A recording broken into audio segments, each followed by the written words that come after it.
Hello everybody, this is Digraj Singh Rajput. Welcome to magnet brains. इस वीडियो में हम क्या पढ़ने वाले हैं, समझना, इस टॉपिक को रिलेट करना। The crisis of empire and later Mughals. Crisis of empire किसके, कौन सा empire? Mughal empire. Later Mughals, तो लेटर मुगल्स के टाइम पे क्यों क्राइसिस डेवलप हुए, सारी चीजें समझो, रिलेट करो। पिछले वीडियो में मैंने आपको एक कॉम्प्रिहेंसिव आउटलुक दिया कि क्या कहानी चल रही है चैप्टर में, मतलब हम क्या क्या पढ़ने वाले हैं। अल्टीमेटली अगर आप चैप्टर से रिलेट करोगे तो क्या पढ़ेंगे? 18th century political formations. 18th century में अलग अलग पॉलिटिकल फॉर्मेशन हुआ। जो एम्पायर था मुगल एम्पायर, वो डिक्लाइन होता है। अगर आप इसे क्लास 7th हिस्ट्री चैप्टर 4 से रिलेट करोगे, जो पढ़ के आए हो आप, ठीक है, आप ही की बुक का चैप्टर एक, कौन सा? राइज एंड फॉल, ठीक है, rise and fall of Mughal empire, या फिर मतलब चैप्टर का नाम ये नहीं है, चैप्टर मुगल एम्पायर, लेकिन हम अगर मुगल एम्पायर के राइज एंड फॉल को समझते हो तो आपने अभी तक क्या पढ़ा कि बाबर, ठीक है, तो बाबर से क्या हुआ, यहां पे नींव रख दी गई मुगल एम्पायर की, और नींव रखने के बाद में क्या होता है? एम्पायर ग्रो करता है। फिर एक समय पे आगे कदम लड़खड़ा जाते हैं, गड्ढे में गिर जाते हैं लोग। किसके टाइम पीरियड में? हुमायूं। फिर अकबर फिर से कमान संभालता है और बढ़ता है एम्पायर, ठीक है। अकबर के बाद में फिर देखोगे औरंगजेब के टाइम तक क्या होता है, औरंगजेब के टाइम तक उनका जो मुगल एम्पायर है, ठीक है, ये मुगल एम्पायर की ईसीजी करी अपन ने, तो इस तरह से हार्ट बीट्स आई है। तो ये क्या है? पीक पे था औरंगजेब के टाइम पीरियड में। फिर क्या होता है? फिर औरंगजेब के बाद में जो रूलर्स आए, ये बता चुका हूं मैं आपको, लेटर मुगल्स। तो ये लेटर मुगल्स जो है, ठीक है, मोहम्मद शाह वन से लगा के फिर आप ले आओ कहां तक? बहादुर शाह जफर तक। तो सारे सभी के टाइम पीरियड में मुगल एम्पायर डिक्लाइन ही होते जाएगा। मुगल एम्परर्स भी कमजोर आएंगे, ठीक है, और उसके साथ साथ में क्या होने वाला है कि उनका एम्पायर जो है वो भी सिकुड़ता चले जाएगा, छोटा होता चले जाएगा, ठीक। हाथ पैर में दम नहीं रहेंगे और हम किसी से कम नहीं रहेंगे, उस तरह की कहानी यहां पे चलने वाली है। तो अब देखो, ये आप सिर्फ इतना नहीं बोल सकते हो कि मुगल एम्परर्स जो लेटर मुगल्स आए वो वीक थे। लेटर मुगल्स वीक होने के साथ साथ दूसरे भी फैक्टर्स थे जो काम कर रहे थे, जिससे हमें यह समझ में आता है कि हाँ, ये सारे मल्टीपल रीजंस थे जिन कारणों से मुगल एम्पायर डिक्लाइन हुआ है। अब सुनो, एक चीज की गठान बांधो, यहां पे नोट लगाओ जरा जोर से। क्या कि आप सिर्फ ये नहीं बोलेंगे कि लेटर मुगल्स इनकेपेबल थे, उस कारण से क्या होता है, मुगल एम्पायर डिक्लाइन होता है। ये एक फैक्टर है, इसके अलावा भी मल्टीपल रीजंस है। There are multiple reasons which work together, ठीक है। बहुत सारे कारणों से क्या कह सकते हैं हम कि जो एम्पायर था पूरा मुगल एम्पायर, वो क्राइसिस में आया और लेटर मुगल्स जो है वो डिक्लाइन होते चले गए। तो क्या कारण थे? सवाल ये आता है, अब क्या कारण थे सर, बताइए जरा थोड़ा सा, ठीक है। तो अब एक इनसाइट मैं आपको दूंगा, ठीक है। ये यहां पे औरंगजेब खूंखार आदमी, फिर उसके बाद में अगर आप देखोगे तो एक चीज समझना, ठीक है, अभी बिना पढ़े पहले आपको एक आउटलाइन देता हूं मैं, क्या कि ये जो मुगल एम्पायर आप देख रहे हो ना, तो 1605 में मुगल एम्पायर इतना था, और जो नीचे की तरफ एक्सपेडिशन देखोगे आप, ठीक है, तो 1658 में जैसे आप मतलब मुगल एम्पायर में औरंगजेब के पास पावर आती है, तो औरंगजेब के टाइम में नीचे की तरफ एक्सपेंशन बहुत ज्यादा हुआ था, ठीक है। साउथवर्ड एक्सपेंशन जो है डेक्कन में, औरंगजेब के टाइम पीरियड में बहुत ज्यादा एक्सपेंशन हुआ। तो यहां पे क्या है, आप इस चीज को ध्यान रखना कि बहुत ज्यादा मिलिट्री एक्सपेडिशंस किए होंगे औरंगजेब ने मिलिट्री एक्सपेडिशन के साथ साथ क्या है कि दूसरे जितने रेबल फोर्सेस थे उनको दबाने की कोशिश करी, लोग आवाज उठाते थे, वो दबाता था, ये सारी चीजें चलती थी, ठीक है। तो अब हुआ क्या यहां पे, ये समझो, emperor Aurangzeb had depleted the military and financial resources of his empire by fighting a long war in the Deccan. समझो, सीधी सी सिंपल सी फिलॉसफी क्या कि भाई लड़ाई लड़ना चाह रहा है, ठीक है, तो पैया तो लगना है, समझते हो, मतलब पैसे तो लगना है जब लड़ाई लड़ेगा। तो अब जब लड़ाई लड़ेगा, पैसे तो लगेंगे, तो उसके चलते क्या होगा कि जो मिलिट्री और फाइनेंशियल रिसोर्सेज है वो पूरे ड्रेन आउट हो जाएंगे। And remember this thing, finance is the lifeline of any region, ठीक है। लाइफलाइन फाइनेंस होगा तभी आप क्या कर पाओगे, कुछ भी कर पाओगे।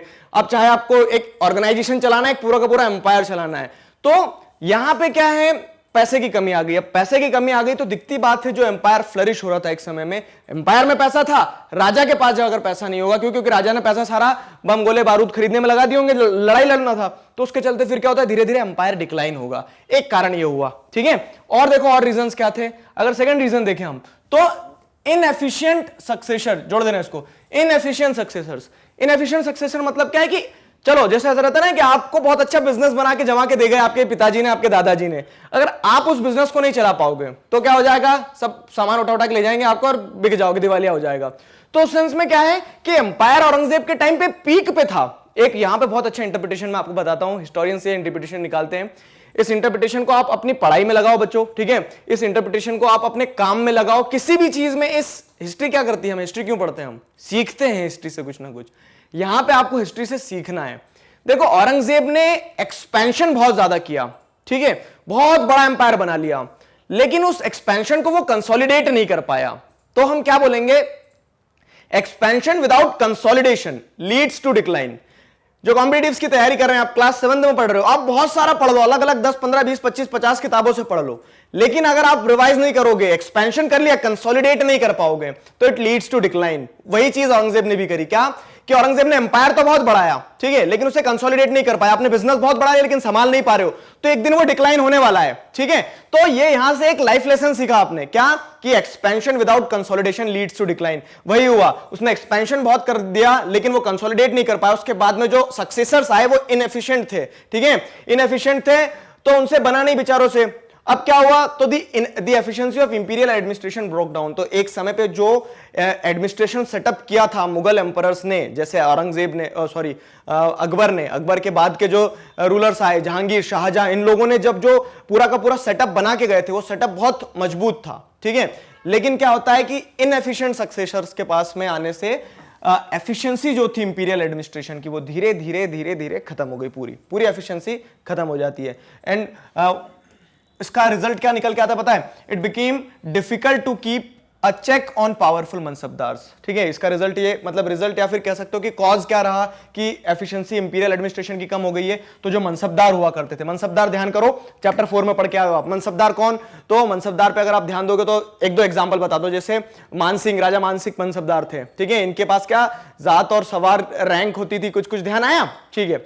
ध्यान आता है तो बहुत बढ़िया बात है, नहीं तो चैप्टर 4 में हम पढ़ के आए, समझना। तो it became difficult for rulers, emperors जो थे, to keep a check on mansabdars. अब मनसबदार्स पे आप पावर चेक नहीं रख पाओगे, तो आगे भी तीसरा फैक्टर हम वही पढ़ेंगे कि मनसबदार्स जो थे, जो डेप्यूटीज थे, जो गवर्नर्स थे, वो अपनी अपनी इंडिपेंडेंस ले लेंगे, अपनी अपनी जमीन ले लेके भाग जाएंगे। वो बोलते हैं कि नहीं, राजा तो इनकेपेबल, इसकी क्यों सुनूं मैं, ठीक है। अगर क्या होता है कि बॉस लीड नहीं कर पा रहा, कैपेबल नहीं है, तो नीचे के एम्प्लॉइज क्या करेंगे, वो बॉस को ही मूर्ख बना देंगे, ठीक है, वही चीज होती है। फिर क्या, आप जैसे गवर्नर जो थे, जो सूबेदार जो थे, जो सूबा थी ना, अलग अलग प्रोविंसेस, सारी चीजें पढ़ी हमने चैप्टर 4 में। तो अब ये पूरा मुगल एम्पायर था, पूरे मुगल एम्पायर में जैसे, ओहो हाँ, ये पूरा मुगल एम्पायर था, पूरे मुगल एम्पायर में अगर एक प्रोविंस है, एक सूबा है, इस सूबा के ऊपर वो एक गवर्नर को बिठा देते थे, ठीक। अभी आगे पढ़ेंगे हम एक एक गवर्नर को, किस तरह से एक एक गवर्नर ने अपनी अपनी इंडिपेंडेंस असर्ट कर लिए, और जो एम्पायर इतना बड़ा दिखा करता था उसमें से सारी अलग अलग प्रोविंसेस निकल गई बाहर।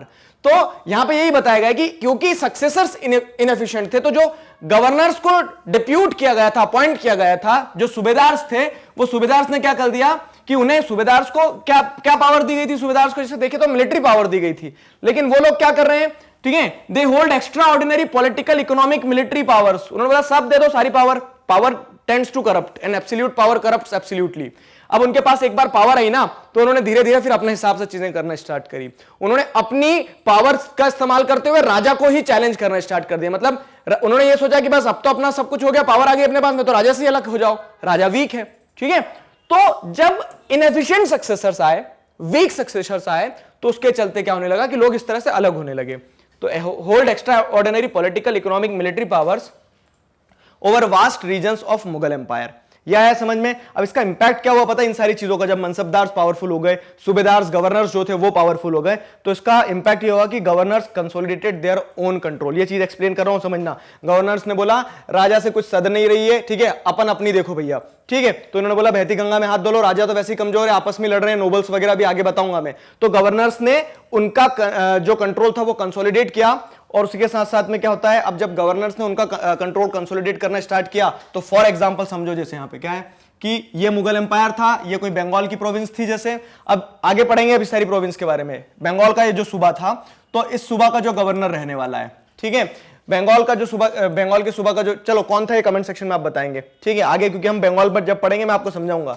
तो यहां पे अब जैसे बंगाल का जो सूबेदार होगा, तो वो क्या करेगा, वो ये बोल देगा कि अब ये गवर्नर, मैं गवर्नर हूं इस पूरे बंगाल की टेरिटरी का, इसके ऊपर पावर कंसोलिडेट करता हूं, टैक्स मैं कलेक्ट करूंगा, टैक्स कलेक्ट कर लूंगा, उसके बाद में पैसे देना है क्या राजा को, बोलेंगे राजा तो ऐसे ही है, ठीक है। तो अब वो क्या करते थे, एम्परर्स को पैसे देना बंद कर दिया। तो periodic remission of the capital decline, ठीक है। तो जो पीरियोडिकली क्या जाता था, उनके पास टैक्स पहुंचता था, वो टैक्स पहुंचना कम हो गया। एक तो इनके जो पूर्वज थे, ठीक है, औरंगजेब अंकल, इन्होंने क्या कर दिया, इन्होंने पहले ही पैसे खत्म कर दिए। बाद में जो इनएफिशिएंट सक्सेसर्स आए, तो इनसे पैसे कमाते तो बन नहीं रहे थे, ऊपर से जो आता था अलग अलग प्रोविंसेस से, वो भी आना कम हो गया। तो अब समझ लो बुरी स्थिति होगी नहीं होगी, ठीक है। तो ये सारी समस्याएं हो रही थी, क्लियर। अब आगे देखो क्या है, ये दो रीजन बताया मैंने आपको। अब तीसरा देखो, तीसरा रीजन क्या है, पीजेंट्स एंड जमींदार्स, ठीक है, peasants and zamindars rebellious in many parts, ठीक है। तो अब क्या देखो, रेबेलियन, यहां पे रेबेलियन देखना, तो पीजेंट और जमींदार के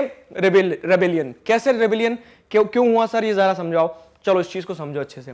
क्या हुआ, आपने सुना ना खरबूजे को देख के खरबूजा भी रंग बदलता है, वही चीज यहां पे हुई है कि जब लोग तो देख रहे हैं ना, जनता सब जानती है, तो क्या हो रहा है यहां पे कि राजा इनएफिशिएंट है, समझ में आ रहा है, ठीक है। जो जमींदार, जो कह सकते हैं कि सूबेदार थे, जो मनसबदार थे, उन्होंने अपनी इंडिपेंडेंस असर्ट करना चालू कर दी थी, ठीक है। तो पीजेंट्स और जमींदार जो थे वो लोग भी टैक्स नहीं पे करते थे। उन्हें दिख रहा है, देखो दिखती बात है कि अगर अथॉरिटी आपको दिख रही है वीक है, तो आप पता है किसी मतलब पॉलिटिकल साइंटिस्ट ने ऐसा कहा है कि पावर जो है सीसॉ की तरह होती है।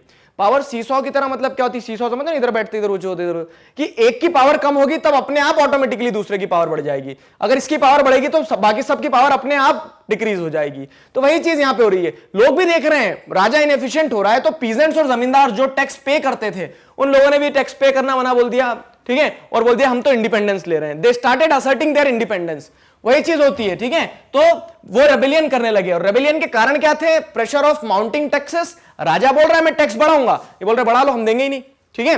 तो एम्परर क्या बोल रहा है, मैं टैक्स बढ़ाऊंगा, बढ़ा लो, हम टैक्स दे ही नहीं रहे, बोलते टैक्स नहीं दोगे लड़ो हमसे, तो बोलते आइए हम तो तैयार खड़े हैं। तो इस तरह से रेबेलियन होने लगे, बागी बन गए वो, टाइगर श्रॉफ वाले नहीं, ठीक है। तो प्रेशर्स और ऑफ माउंटिंग टैक्सेस, टैक्स बढ़ रहे थे, इसके चलते उन्होंने रेबेलियन किया, ठीक है, रिवॉल्ट किया। Attempts by powerful chieftains to consolidate their own position, हाँ वही कह रहा हूं मैं कि बहती गंगा में हाथ धोने का इन्होंने भी सोचा कि राजा कमजोर हो रहा है, तो जो पावरफुल चिफिशियंस थे, चीफ्स, ठीक है, जो किसी एक हो सकता है रीजन का कोई चीफ हो, किसी एक ट्राइब का कोई चीफ हो, किसी एक कह सकते हैं कि किसी एक ग्रुप का, जैसे मराठा चिफिशियंस जो रहे, तो उन लोगों ने क्या कर दिया, attempt by powerful chieftains to consolidate their own position. उन्होंने बोला कि ये कमजोर पड़ रहे हैं, ठीक है, सही मौका है, लोहा गर्म है, मार दो हथौड़ी। तो जो पावरफुल चिफिशियंस होते थे उन्होंने देखा कि कमजोरी का फायदा उठाया जाए और हम क्या कर लें, हम भी अपनी इंडिपेंडेंस असर्ट कर लें, टैक्स देने से मना कर दें, हम भी रिबेल कर दें, ठीक है। ये चीजें क्लियर हुई। अब देखो एक चीज यहां पे समझना, rebellion was not a new phenomena in Mughal empire. अगर आप देखोगे तो अकबर के टाइम पीरियड से, अकबर छोड़ो बाबर हुमायूं के टाइम पीरियड से रेबेलियन होते थे, ठीक है, कोई ना कोई रेबेल करता ही करता था, अंदर प्रोविंस में कहीं ना कहीं से अटैक हो जाते थे, सारी चीजें। पहले जो रेबेलियन होते थे वो इतने पावरफुल नहीं होते थे, क्यों, क्योंकि रेबेल करने वाले लोग पावरफुल नहीं होते थे। आज क्या हो रहा है, आज मतलब इस टाइम पीरियड में, अगर मिड 18th सेंचुरी की बात करें हम, तो 18th सेंचुरी की बात करें तो, कि अब जो रेबेल ग्रुप्स हैं, ठीक है, जो रिबेलियस ग्रुप्स हैं, मतलब जो रिबेल करने वाले हैं, जो बागी बनने वाले हैं, तो वो लोग क्या हैं, but this time rebellious groups had economic resources. Economic resources मतलब क्या, जैसे पीजेंट्स है, जमींदार है, तो क्या हो रहा है कि इनके ऊपर टैक्स जरूर लगाया जा रहा था लेकिन दे नहीं रहे थे ये। इन्होंने क्या कर लिया, एग्रीकल्चरल प्रोडक्टिविटी बढ़ने के कारण इन्होंने पैसा भी कमा लिया। अब जब पैसा इन लोगों के पास में आ गया, इकोनॉमिक रिसोर्सेज आ गए, तो जिसकी जेब भारी, ठीक है, उसका वजन भी ज्यादा। समझते हो इस चीज को, मतलब क्या है कि जिसके पास पैसा होगा उसका बोलबाला भी होगा। वही चीज यहां पे हुई कि अब जो रिबेलियस ग्रुप्स थे, उन रिबेलियस ग्रुप के पास में रिसोर्सेस थे, और रिसोर्सेस होने के चलते क्या है, उन्होंने टक्कर जोर की दी। उन्होंने जो रिबेल किया, ठीक है, उनके जो रिबेलियन हुए वो जोर के रिबेलियन रहे, तो जिससे क्या हुआ, जिससे जो सिंहासन था वो हिल जाता था। तो यहां पे जो, और साथ ही साथ में क्या है कि औरंगजेब की तरह ये लोग बहुत ज्यादा वो भी नहीं थे जो बाद में मुगल एम्परर्स आए। औरंगजेब के टाइम पे करते तो शायद औरंगजेब क्या था, बहुत क्रूअल था, ये लोगों से सदी नहीं, ठीक है, इनका कोई साथ नहीं दे रहा था। बाद के जो इनएफिशिएंट लेटर मुगल्स आए, तो लेटर मुगल्स उसमें ही परेशान रहे कि कोई इधर से रिबेल कर रहा है, कोई उधर से रिबेल कर रहा है, हमारा मनसबदार हमें छोड़ के भाग गया, ठीक है, हमारे सूबेदार ने अलग आजादी ले ली है, हमारे नोबल्स आपस में लड़ रहे हैं, तो वो सारी समस्याएं रहती थी। समझ में आया ना। तीसरा कारण क्या है, तो peasant and zamindars rebellion in many parts of the country. Clear. अब क्या है देखो, तो इसको कंक्लूड ऐसे कर सकते हैं, the Mughal emperor after Aurangzeb were unable to arrest the gradual shifting of political and economic authority. धीरे धीरे क्या हो रहा था कि आप देखोगे पॉलिटिकल इकोनॉमी भी शिफ्ट हो रही थी। कैसे, क्योंकि ये मनसबदार और जो गवर्नर्स के बारे में बताया, ये क्या कर रहे थे, अपनी इंडिपेंडेंस असर्ट करने लग रहे थे, ठीक है। इकोनॉमिक अथॉरिटी भी उनकी क्या होते चले जा रही थी, डिक्लाइन होते चले जा रही थी, क्योंकि अब उनके पास पैसा नहीं आ रहा था ना मुगल रूलर्स के पास में। औरंगजेब के बाद के रूलर्स नहीं समझ पा रहे थे, जो एम्परर्स आए वो नहीं संभाल पा रहे थे चीजों को। Into the hands of provincial governors, ठीक है। पावरफुल कौन हो रहा था, तो जो अलग अलग प्रोविंस के अलग अलग सूबेदार, गवर्नर जो हुआ करते थे। लोकल चिफिशियंस, जो लोकल चीफ हुआ करते थे, वो ग्रो कर रहे थे। एंड अदर ग्रुप्स, तो पीजेंट्स भी, जिसके पास पैसा आ गया तो वो पीजेंट भी क्या करने लगे थे, बलवान बन गए थे। तो जैसे ये एक ऑब्जर्वेशन यहां पे दी गई है, आपको समझना इस चीज को। The following is a contemporary writers account of financial bankruptcy of the empire. मतलब उस समय पे जो राइटर थे उन लोगों ने बताया कि किस तरह से मुगल एम्पायर का दिवाला निकल गया था, मतलब फाइनेंशियली बैंकरप्ट हो चुकी थी मुगल एम्पायर। तो यहां पे बताया क्या, The great lords are helpless and impoverished, ठीक है, their peasants raise 2 crops a year but their lords see nothing of either and their agents on the spot are virtual prisoners in the peasants hand। मतलब ये बता रहे हैं simple सी चीज कि जो रूलर्स हैं, ग्रेट लॉर्ड्स जो हैं, जिनके पास सब कुछ हुआ करता था, जिनका एम्पायर है पूरा का पूरा, वो उनकी स्थिति बहुत दयनीय हो गई, उनके पास कुछ नहीं बचा बेचारों के पास में, ठीक है, उनके पास कुछ नहीं बचा है। उनके जो पीजेंट्स हैं, एम्पायर में जो पीजेंट्स रह रहे हैं, तो जैसे यहां पे आप देखोगे एक जगह क्या लिखा है कि हाँ, peasants harvest gold, harvest of gold, मतलब क्या कि उनकी 2-2 फसल उग रही है, उनको वो बकायदा फसल कमा रहे हैं, लेकिन उनके जो एजेंट से टैक्स कलेक्ट करने जाते हैं तो बोलते हैं आओ इधर लगाएं क्या तुम्हें, तो इस तरह से क्या है, टैक्स देने से मना बोल देते थे, ठीक है, टैक्स देने से मना बोल देते थे। क्यों? क्योंकि ऊपर जो रूलर है वो इनएफिशिएंट है, वो उतना पावरफुल नहीं है, और यही चीज अगर क्या होता है कोई पावरफुल रूलर के टाइम पे करते तो शायद नहीं कर पाते पीजेंट्स ऐसा, ठीक है। This lords does not see so much as wisp of straw, इनको कुछ मिलता ही नहीं है, ठीक है। ये जो यहां पे लिखा हुआ, जैसे ये जो ग्रेट लॉर्ड्स थे तो इनको इतना प्रोडक्शन हो रहा है लेकिन उन्हें एक तिनका भी नहीं मिलता था टैक्स के रूप में। मतलब ये तो खैर हाइप करके लिखते हैं इतना ज्यादा, लेकिन मतलब कुल मिला के ये कहना चाह रहे हैं कि जो कंटेम्प्रेरी राइटर्स थे उन्होंने ये ऑब्जर्व करा कि एम्पायर में टैक्स कलेक्शन का जो पूरा सिस्टम था, ठीक है, तो ये जो पूरा का पूरा सिस्टम था वो क्या हो गया, बहुत ज्यादा एक तरह से कह सकते हैं डिसइंटीग्रेट हो गया, टूट सा गया था। यही चीज अगर आप देखोगे तो मुगल एम्पायर के टाइम पे ही क्या हुआ था, एक एफिशिएंट रेवेन्यू सिस्टम, ठीक है, लैंड रेवेन्यू सिस्टम डेवलप किया गया था अकबर के टाइम पे, टोडरमल ने डेवलप किया था। क्या नाम था उस रेवेन्यू सिस्टम का, मैं तो भूल गया हूं थोड़ा सा, ठीक है, आपको ध्यान है तो आप कमेंट सेक्शन में जरूर बताना, हमने डिस्कस किया है क्योंकि चैप्टर 4 में। तो जो कभी रेवेन्यू सिस्टम बहुत एफिशिएंट हुआ करता था मुगल एम्पायर का, वो लेटर मुगल्स के टाइम पे धीरे धीरे डिसइंटीग्रेट होते चले गया। आया रहा समझ में ये, ठीक है। अब देखो क्या है, attacks of Nadir Shah and Ahmad Shah Abdali, ये क्या हो गया, गरीबी में आटा गीला हो गया बेचारों का। क्या कि मुगल एम्पायर बुरी तरह से सफर कर रहा था, इंटरनल क्राइसिस इतने ज्यादा थे, इंटरनल क्राइसिस इतने ज्यादा था, और ऊपर से ये बाहर से, और क्या हो गया आप देखोगे तो वाइल्ड कार्ड एंट्री देखने को मिल रही है, किसकी वाइल्ड कार्ड एंट्री देखने को मिलेगी, नादिर शाह की और अहमद शाह अब्दाली। कौन है ये दोनों, ठीक है, तो ये नादिर शाह है, ये अहमद शाह अब्दाली है। सर इतना तो हमें भी समझ में आ रहा है फोटो देख के, चलो आगे थोड़ा समझते हैं। क्या होता है कि अगर आप देखोगे, हाँ यहां पे दिखाते हैं चलो, कि ये इंडिया है, ठीक है, तो अब इंडिया में क्या है कि इधर से अभी कोई आ नहीं रहा है समुद्र से, इधर हिमालयाज हैं तो चिंगी चाइनीज जो हैं वो ऊपर से चढ़ के नहीं आएंगे, उधर से जितने भी रूलर्स हैं, ठीक है, और इधर सब कुछ क्या है पूरा मुगल का ही है। तो उस सेंस में क्या है, डर हमेशा यहीं से बना रहता है, और आप देखोगे तो मुगल खुद ही इधर से आए थे ना, नॉर्थ वेस्टर्न फ्रंटियर से। तो अब यहां पे जो रूलर्स हैं, अफगान रूलर्स हैं, ईरानियंस हैं, ठीक है, तो जैसे आप देखोगे नादिर शाह, अहमद शाह अब्दाली, तो मुगल एम्पायर के टाइम पे क्या होता है कि Mughal empire was into economic and political crisis. समझ में आ ही रहा है कि कितनी बुरी तरीके से जूझ रहा है, पैसा नहीं है, जो अंदर पॉलिटिकल डेप्यूटीज हैं वो अपनी इंडिपेंडेंस असर्ट कर रहे हैं, परेशान हैं। तो उस समय पे क्या होता है, जो आउटसाइडर्स हैं वो लोग ऑब्जर्व कर रहे हैं, बोला कि हाँ अब लोहा गरम में हथौड़ी मारने का समय आ गया। उन्होंने देखा कि मौके का फायदा उठाया जा सकता है, तो फॉरेन अटैकर्स आए। फॉरेन अटैकर्स मतलब अब जैसे आप देखोगे यहाँ पे ये शाह डायनेस्टी, नादिर शाह जो, तो नादिर शाह आता है, वो हमला करता है। अब इनका मेन ऑब्जेक्टिव नहीं रहता था कि यहाँ राजा बन के बैठ जाए, मेन ऑब्जेक्टिव रहता है कि ये पैसा बहुत है, वीक एम्पायर है, ठीक है, और क्या है, रिच एम्पायर है। अब यह कॉम्बिनेशन डेडलीस्ट बन गया कि कमजोर है और उसके पास पैसा भी है, कमजोर से छुड़ाना आसान है, चलो छुड़ाते हैं। नादिर शाह को तो हम स्पेसिफिकली नेक्स्ट वीडियो में पढ़ेंगे, ठीक है, नादिर शाह को स्पेसिफिकली नेक्स्ट वीडियो में पढ़ेंगे हम, ठीक है, क्योंकि आपकी बुक में जो बॉक्स दिया तो उसे हम अच्छे से कवर कर लेंगे। तो उस समय पे क्या होता है, जैसे the ruler of Iran Nadir Shah, ठीक है, sacked and plundered the city of Delhi in 1739 में इसने क्या किया, बहुत लूटपाट मचाई दिल्ली में आके, ठीक है। जो रूलर्स थे इस समय पे यहाँ पे उनको इधर उधर भागना पड़ा, बहुत ज्यादा समस्याओं का सामना करना पड़ा, सारी चीजें देखने को मिलती है यहाँ पे, क्लियर है। नादिर शाह के टाइम पीरियड में जैसे आप देखोगे तो कौन एम्परर था, तो नादिर शाह के टाइम पे एम्परर जो था तो वो मोहम्मद शाह वन था। शायद मैंने आपको पहले भी मोहम्मद शाह वन बता दिया था, ठीक है, तो औरंगजेब के बाद में मोहम्मद शाह वन नहीं आया, औरंगजेब के मतलब औरंगजेब का कह सकते हैं पोता रहा मोहम्मद शाह वन, क्लियर है। तो थोड़ा सा अगर कंफ्यूजन हुआ तो उस चीज को क्लियर कर लेना यहाँ पे। तो नादिर शाह के टाइम पे मोहम्मद शाह रूल कर रहा था। फिर मोहम्मद शाह के बाद में जैसे अगर आप देखोगे तो और भी जो दूसरे मुगल एम्परर्स आए, ठीक, इधर जैसे यहाँ पे लिखा हुआ है, मोहम्मद शाह के बाद में अगर जैसे देखोगे तो फर्रुखशियार आया, शेर से शियार बन गए लोग सब, आलमगीर के बाद में जैसे आप अहमद शाह देखोगे, अहमद शाह के बाद में शाह आलम टू, तो अब इनके बारे में पढ़ेंगे हम सब्सिक्वेंटली, चिंता मत करो। तो यह है ना समझ में कि नादिर शाह जब आया तो नादिर शाह ने लूटपाट करी बहुत ज्यादा, इसको हम नेक्स्ट वीडियो में पढ़ेंगे और अच्छे से। फिर नादिर शाह के अटैक के बाद में क्या हुआ पता है? The attack was followed by Afghan ruler Ahmad Shah Abdali, ठीक है। इन दोनों का पहले रिलेशन समझो। क्या होता है कि आदमी देखता समझता है चीजों को, फिर कुछ भी स्टेप लेता है। जब नादिर शाह ने अटैक किया था ना 1739 में, 1738-39 से वो आ रहा था पूरा कंट्री में, जब उसकी फोर्सेस इन्वेड कर रही थी, तो अब्दाली रेजिमेंट जो थी एक, ठीक है, नादिर शाह की फोर्सेस में, उसे लीड कर रहा था अहमद शाह अब्दाली। अहमद शाह अब्दाली सब कुछ देख रहा था कि हाँ भैया इंडिया में बहुत पैसा है, इंडिया में बहुत पैसा है। और जब नादिर शाह का असैसिनेशन हो जाता है, उसके बाद में अहमद शाह अब्दाली जब पावर में और आ जाता है, ठीक है, अहमद शाह अब्दाली पावर में आने के बाद में, जो कि कभी नादिर शाह के अंडर में एक बार इंडिया में आ चुका था, ठीक है, वो फिर इंडिया में अटैक करेगा। तो 1748 से 1761 तक 5 बार इंडिया में फिर आएगा वो, और ये भी खूब लूटपाट मचाएगा। अब लूटपाट ऐसी मचाएगा कि जो मुगल एम्पायर कह सकते हैं दिल्ली का लोहा माना जाता था, ठीक है, वहां के जो एम्परर्स थे उनका क्या था, रुतबा था चारों तरफ एक टाइम पीरियड में, जब जो लेटर मुगल से पहले की बात की जाए, अकबर, औरंगजेब, इन सारे लोगों की, तो अब उसके जो वंशज आए, जो लेटर मुगल्स आए, उन्हें बहुत दौड़ा दौड़ा के मारा इन लोगों ने, खूब परेशान किया, ठीक है, खूब लूटपाट मचाई।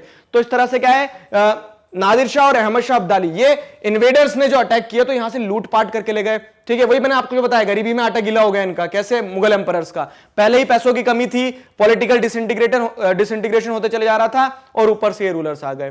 तो अगर आप जैसे देखोगे ना ये अहमद शाह अब्दाली वाली कहानी, तो third battle of Panipat, Marathas के साथ में जो लड़ाई लड़ी गई, एक मूवी भी बनाई है, संजय दत्त अहमद शाह अब्दाली बना जिसमें, तो वो पूरी कहानी आप मूवी से भी थोड़ा सा रिलेट, मूवी में बहुत ज्यादा हाइप कर देते हैं, डांस, नाच, गाना सब कुछ, वैसा नहीं, मतलब स्टोरी लाइन एक समझ में आएगी आपको, ठीक है, वो हो गया। ये इसके बाद में क्या होता है, अब आगे देखो, तो ये 4 कारण हो गए। 4 कारण कैसे हैं? तो अगर आप ध्यान दोगे तो आपको समझ में आएगा यहाँ पे कि पहले तो औरंगजेब ने पैसे खत्म कर दिए लड़ लड़ के, सक्सेसर्स जो थे इनएफिशिएंट थे, तो पॉलिटिकल डिसइंटीग्रेशन हो रहा है, ये सारा सब कुछ। पीजेंट्स और जमींदार जो हैं तो वो क्या कर रहे हैं, रेबेल कर रहे हैं। और चौथा कारण हमने देख लिया कि फॉरेन अटैक हो रहे हैं। पांचवा कारण अगर आप देखोगे ना, तो पांचवा कारण क्या है, बहुत ज्यादा डोमेस्टिक है। डोमेस्टिक मतलब इंटरनल क्राइसिस का ये पार्ट हो गया, जो क्राइसिस डेवलप हो रहा है, तो अंदर से ही क्या दीमक लग गई एक तरह की। कैसी? तो competition amongst different groups of nobles. Nobles कौन होते हैं? नोबल्स मतलब आपको अगर ध्यान हो तो राजा है, राजा ने अपने अंडर में क्या करके रखा है, लोगों को काम करने के लिए रख के रखा है। काम करने के लिए इन द सेंस कि अपनी मदद के लिए, ठीक है, सलाहकार जो होते हैं अपने, ठीक है, अपने सलाह लेने के, अपनी ब्यूरोक्रेसी का एक तरह से आप समझ लो एग्जांपल से, कि अपने अंडर में लोग जो काम संभाल ले उन्हें नोबल्स कहेंगे। अब होता क्या था कि मुगल एम्पायर में नोबल्स जो थे ना, तो बड़े रंगीले से नोबल्स होते थे। कैसे रंगीले से? इन द सेंस कि कलरफुल नोबल्स देखने को मिलेंगे आपको, अफगानी भी देखने को मिल जाएंगे, ठीक है, क्योंकि कुछ मेरिटियल टाइल्स अफगान से होते, कोई ईरान से भी आ जाएगा, ठीक है, कुछ ईरान से आने के बाद में अगर और आप उधर जाओगे तो टर्किश भी होते थे। क्यों? क्योंकि उनका ओरिजिन पॉइंट आप देखोगे तो टर्की वगैरह से आए थे, बाबर वगैरह के टाइम से अगर देखेंगे तो। उस सेंस में क्या है कि ये जो ग्रुप ऑफ नोबल्स थे, ठीक है, मैं वही समझा रहा हूं, ग्रुप ऑफ नोबल्स क्या था, बहुत डाइवर्स था मुगल एम्पायर के अंडर में। तो नोबल्स ईरानीज भी हुआ करते थे, जिन्हें पर्शियन कहा जाता है, पर्शियन नोबल्स, ठीक है, तुरानीज भी हुआ करते थे जो टर्किश होते थे, ठीक है। तो ये ईरानीज और तुरानीज जो थे ना, तो अब इनके आपस में क्या बना ली इन्होंने, लॉबी बना ली कि हम तो ईरानी है, हम तो तुरानी है। अब इनके आपस में नहीं बनती थी, तो उसके चलते क्या होने लगा, उसके चलते ये होने लगा कि ये आपस में लड़ते थे, इसका इंपैक्ट पड़ता था किस पे, एम्पायर के ऊपर। एम्पायर की एफिशिएंसी कम होती थी। और दूसरी चीज क्या, फिर ये राजा को पटाने के चक्कर में रहते थे, और राजा के साथ में अगर अपनी ट्यूनिंग सेट करना चाहेंगे ये, उसके चलते अगर राजा मान लो तुरानीस को पसंद कर रहा है, तो ईरानीस क्या हो जाएंगे, ईरानीस खफा हो जाएंगे, ठीक है, वो षड्यंत्र रचने लगेंगे। और ये षड्यंत्र वाला जो शब्द बताया ना मैंने, कॉन्स्पिरेसी, ये कॉन्स्पिरेसी आपको बहुत हाई लेवल की देखने को मिलेगी यहां पे। कैसे, वो समझाता हूं। तो देखो, नोबल्स जो होते थे उनका एडमिनिस्ट्रेशन में बहुत इंपॉर्टेंट रोल होता था। अगर मैं अब आपको बताऊं, एक कहानी बताता हूं कि औरंगजेब के टाइम पीरियड में सैयद ब्रदर्स करके 2 नोबल्स थे, 2 भाई। तो वो जो सैयद ब्रदर्स थे उनका बहुत इन्फ्लुएंस था। औरंगजेब की डेथ के बाद में जो बाद के रूलर्स बनते चले गए, उन्हें अपॉइंट करने में इनका बहुत इंपॉर्टेंट रोल रहा। उसके बाद में जो रूलर्स आएंगे उनके अपॉइंटमेंट में बहुत इंपॉर्टेंट रोल रहा, ठीक है। तो ऐसे करते करते क्या होता है, आप जैसे देखोगे तो जब फर्रुखशियार, ठीक है, शेर से सियार बने ये वाले, तो फर्रुखशियार जो है, तो हाँ एक चीज और, फर्रुखशियार का पूरा नाम देखना कभी गूगल पे, मुझे तो याद ही नहीं हुआ है, 8, 10, 20 शब्दों का एक नाम है, ठीक, सर्च करना और देखना। अब क्या होता है, तो फर्रुखशियार जो है, फर्रुखशियार जब पावर में आते ना 1713 से 1719 के टाइम पे, तो यही सैयद ब्रदर्स जो थे, ये जो नोबल्स थे, ये क्या है, कंफ्लिक्ट में आ गए इनके साथ में, ठीक है। अब उसके पीछे बहुत सारे रीजंस हैं, हम उसमें नहीं जाते हैं, लेकिन इस तरह से क्या होता था कि नोबल्स का मुगल एम्पायर में, कोर्ट में, एडमिनिस्ट्रेशन में बहुत इंपॉर्टेंट रोल होता था, वो बहुत ज्यादा इन्फ्लुएंस करते थे। और अधिकतर जैसे अब औरंगजेब का बेटा जो है, उसको अगर अपॉइंट करवाएगा कौन, कोई नोबल, जैसे सैयद ब्रदर्स थे वो, तो वो क्या करेंगे, वो दिखती बात है कि उसे अपना पपेट बना के रखेंगे ना, वो अपने हाथों के नीचे रखना चाहेंगे, जहां हाथ से नीचे निकलता हुआ दिखा मरवा देते थे, ये चीजें होती थी। तो the later Mughal emperors were puppets in the hands of either one or the other of these two powerful groups. और ये जो नोबल्स के अलग अलग ग्रुप हुआ करते थे, तो या तो वो इनके खेमे में है या इनके खेमे में, इनके खेमे में तो ये ना खुश, उनके खेमे में तो ये ना खुश। और इसी के चलते क्या हुआ, इसका जो worst possible humiliation face case देखने को मिला आपको, वो क्या देखने को मिला, the worst possible humiliation came when two Mughal emperors, Farrukhsiyar और आलमगीर, ये दोनों को मरवा दिया गया था नोबल्स के द्वारा। कुछ को मरवा दिया गया, कुछ को अंधा करवा दिया गया। जैसे आप देखोगे अहमद शाह और शाह आलम टू, ठीक है, तो इन्हें क्या करवा दिया गया था, अंधा करवा दिया गया था। अब अगर आप देखेंगे ना कि नादिर शाह जो है, तो नादिर शाह के बाद में, सॉरी, अहमद शाह अब्दाली ने जब अटैक किया, ये वाला टाइम पीरियड 48 से 61, तो उस समय पे ये सब भाई लोग थे, आलमगीर टू, ठीक है, अहमद शाह, शाह आलम टू, तो इन लोगों के ऊपर अटैक किया। इन लोगों के टाइम पीरियड में 5 बार अटैक हुआ, जैसे आप देखोगे इन लोगों के टाइम पीरियड में, जो इनका एम्पायर का रेन टाइम पीरियड था, उस समय में 5 बार अटैक हुआ, इनको खूब लूटपाट किया गया, ठीक है। यहां तक ऐसा भी कहा जाता है कि अहमद शाह अब्दाली जब आया तो उसने क्या किया था, बहुत ज्यादा मंदिर वगैरह भी तोड़े, यहां से पैसा भी लेके चले गया, पैसे के साथ साथ में वाइफ्स जो थी, तो इन लोगों की वाइफ्स को भी लेके गया, तो वुमेन स्लेव बना के ले गया, ये सारी चीजें। और यहां पे हमारे सिख वॉरियर्स को रिकॉग्नाइज किया जाता है उनकी ब्रेवरी के लिए, कि बजाय उसके कि वाइफ्स जो थी वो किसकी थी, मुगल्स की थी, उन्होंने अहमद शाह अब्दाली की फोर्सेस से लड़ाई लड़ी, ठीक है, बहुत सारी महिलाओं को बचाया, ठीक है, बहुत सारी महिलाओं की कह सकते हैं सम्मान की रक्षा करी। क्लियर है? तो this is the culture of our country. ये सारी चीजें हुई। अब ये इनको सबको फोटो में देख लो, फ्रेम में, क्लियर, ये सारी चीजें हो रही थी। और क्या हुआ, हाँ, तो ये 5 रीजन हो गए खत्म हमारे। क्लियर है? तो हमने कॉम्प्रिहेंसिवली इस चीज को पढ़ा, the crisis of empire and the later Mughals. आप सिर्फ ये नहीं कह सकते हो कि औरंगजेब के बाद में मुगल रूलर्स इनएफिशिएंट थे। मुगल रूलर्स तो इनएफिशिएंट थे, नो डाउट, उसके साथ साथ में मल्टीपल फैक्टर्स काम कर रहे थे। वो 5 फैक्टर्स हमने डिस्कस किए, एक अच्छा आउटलुक मिला है, समझ में आई ये चीजें। तो हमारा चैप्टर जो है, वो ट्रेन जो है वो पटरी पे आके दौड़ने लगी थी। अब आपको क्या समझना है आगे पूरे चैप्टर में? अब आगे पूरे चैप्टर में आपको यही समझना है कि ये जो पूरी कहानी हुई, तो मुगल एम्पायर तो डिक्लाइन हो गया, लेकिन डिक्लाइन होने के बाद में वही बताया, power is like a seesaw, तो इधर कोई नीचे गया तो इधर कोई ऊपर आएगा। तो अब कौन ऊपर आने वाला है, ये पॉलिटिकल फॉर्मेशन क्या होने वाला है, इसे हम आगे पढ़ेंगे। उससे पहले मैं आपको नादिर शाह अटैक दिल्ली वाला जो रीजन है, वाला जो टॉपिक है, ठीक है, उसे समझाने वाला हूं क्रिस्प में, छोटी सी तरीके से, अच्छे से। और क्लियर है? तो नेक्स्ट वीडियो में मिलते हैं हम। किसी प्रकार का डाउट है तो feel free to ask in comment section. एक इंपॉर्टेंट चीज मेरी सुनते जाओ, क्या कि मैग्नेट ब्रेन्स पर क्लास 4 से क्लास 12 तक इसी तरह से सारी चीजें वीडियो लेक्चर्स के फॉर्मेट में अवेलेबल है। जी हाँ, आप घर बैठे निश्चिंत होकर अपना सिलेबस कंप्लीट कर सकते हैं। और सबसे मजेदार बात क्या है कि सारे वीडियो लेक्चर्स जो आप यूट्यूब पर देख रहे हैं, वेबसाइट पर देख रहे हैं, सब कुछ फ्री ऑफ कॉस्ट अवेलेबल है। जी हाँ, अपने जूनियर्स और सीनियर्स को जरूर बताइए मैग्नेट ब्रेन्स के बारे में। मिलते हैं नेक्स्ट वीडियो में। Till then stay connected, keep learning. Thank you very much.